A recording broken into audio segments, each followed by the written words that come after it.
रानी कहे छथिन अपना पति देव से फोन पर कथि मामा ये खैनी दिया हेतै लेकिन आओ वहां छोड़ के शहरिया आओ वहां छोड़ के शहरिया लेने आया एगो सड़िया कुसुमरंग सड़िया राजा जी सेठ लग करिया राजा जी कुसुमरंग सड़िया राजा जी सेठ लग करिया राजा जी आओ वहां छोड़ के शहरिया आओ वहां छोड़ के शहरिया लेने आया एगो सड़िया कुसुमरंग सड़िया राजा जी सेठ लग करिया राजा जी कुसुमरंग सड़िया राजा जी सेठ लग करिया राजा जी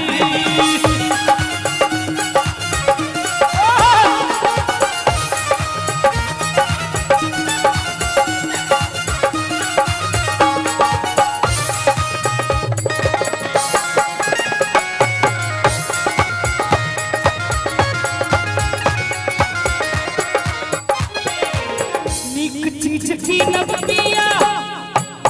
भल लागे नाम यो नहीं तो वीडियो कॉल करब जाको तो कहानियो बहुत सुंदर एक चीज की नबिया भल लागे नाम यो नहीं तो वीडियो कॉल करब जाको तो कहानियो। अरे गीत ये लिखले छथिन राधे भाई अंत में कहबन राधे भाई के राधे पकड़ू रेलगाड़िया राधे पकड़ू रेलगाड़िया खोल के राखब घर के केवाड़िया कुसुमरंग सड़िया राजा जी सेठ लगल करिया राजा जी कुसुमरंग सड़िया राजा जी सेठ लगल करिया राजा जी। और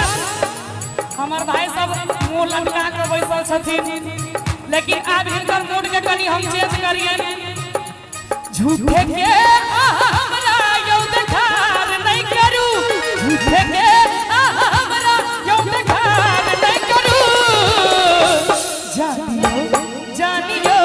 एहन प्यार नहीं करू जानियो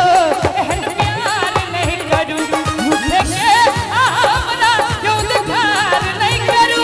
झूठे के हमरा यौ देखार नहीं करू जानियो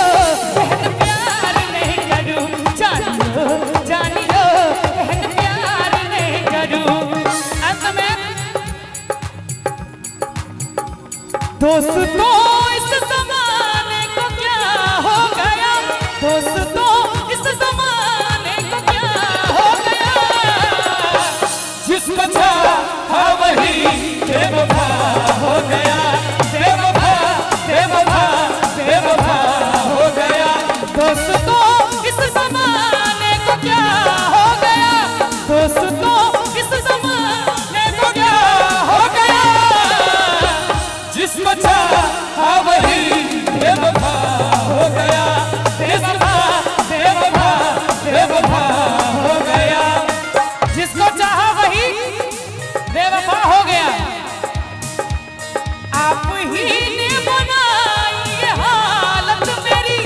आप ही ने बनाई ये हालत मेरी।